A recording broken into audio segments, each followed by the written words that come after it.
Ciao a tutti, sono il vostro Ale. Oggi vi faccio vedere come tinteggiare un soffitto di una camera.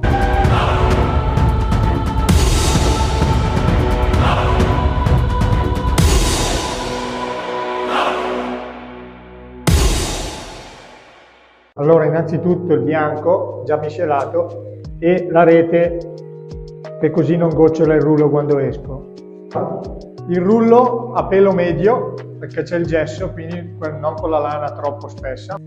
Allora intingo il rullo nella latta, poi lo strizzo sulla rete, poi nell'uscire giro il rullo così non gocciola e mi posiziono per fare il soffitto. La prima mano si fa verso la luce.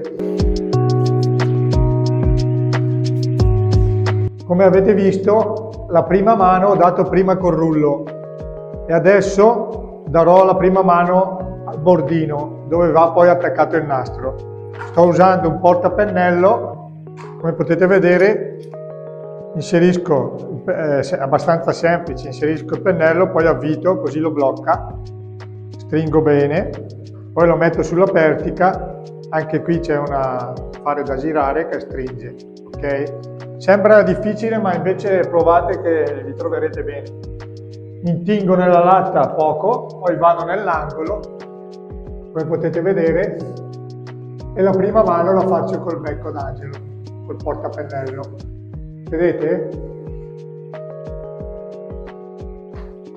Ora, quando faccio la prima mano, prima rullo e poi profilo. Mentre nella seconda, prima profilo e devo profilare prima il soffitto e poi rullo. Per la seconda mano, invece, vado contro luce.